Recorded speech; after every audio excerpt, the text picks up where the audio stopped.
Hi అండి, welcome to my channel. నేను మీ శ్రావణి. ఇవాళ నేను కారపూస ఎలా ప్రిపేర్ చేసుకోవాలో చూపించబోతున్నానండి. ముందుగా ఒక బౌల్ తీసుకొని 1 కప్పు శనగపిండి తీసుకొని జల్లించుకుంటున్నానండి. ఇక్కడ జల్లించుకుంటే బాగా వస్తుందండి కారపూస అనేది. ఏమైనా ఉండలు కట్టున్నా ఇలా జల్లించుకోవడం వల్ల పిండి అనేది సాఫ్ట్గా ఉంటుంది. జల్లించుకున్న తర్వాత ఒక 1/2 స్పూన్ అలాగే సాల్ట్, అలానే 1 స్పూన్ కారం, తర్వాత కొద్దిగా ఎల్లో ఫుడ్ కలర్ యాడ్ చేస్తున్నానండి. ఫుడ్ కలర్ లేనట్టయితే మీరు పసుపు యాడ్ చేసుకున్నా పర్లేదు.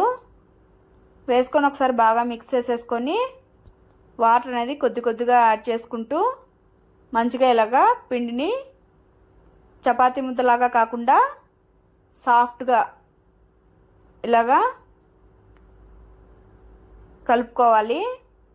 తర్వాత తీసి పక్కన పెట్టుకోవాలి. ఒక 2 మినిట్స్ అలాగ పక్కన పెట్టుకున్న తర్వాత చూడండి, ఇలాగా మరీ ముద్దగా కాకుండా ఇలాగ జిగురుగా ఉంటే బాగుంటుంది. నేను కారపూస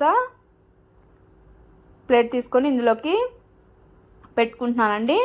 ఇలాగా సెట్ చేసేసుకొని దీనికైతే ఆయిల్ కానీ లేదా కొద్దిగా వాటర్ అయినా గ్రీస్ చేసుకొని ఇందులోకి పెట్టుకొని డైరెక్ట్గా నేను ఆల్రెడీ ఆయిల్ హీట్ చేసుకున్నానండి.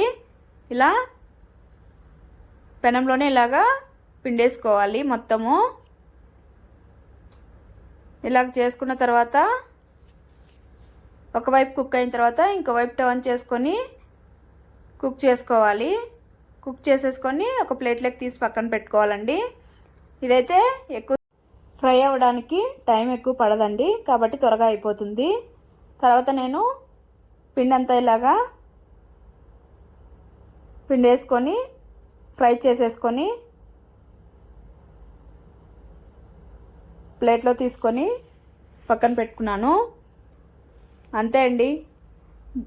కొద్దిగా కరివేపాకు ఇలానే ఆయిల్లో ఫ్రై చేసేసుకొని పైన వేసుకుంటే కూడా ఇంకా టేస్ట్ ఉంటుంది.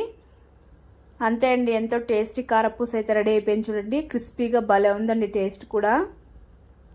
ఇంకెందుకు ఆలస్యం, మరి మీరు వెళ్ళి ట్రై చేసేసి మీకు ఎలా వచ్చిందో కామెంట్ సెక్షన్లో కామెంట్ చేయండి. పిల్లలు కూడా భలే ఇష్టంగా తింటారండి. మీకు నచ్చినట్టయితే సబ్స్క్రైబ్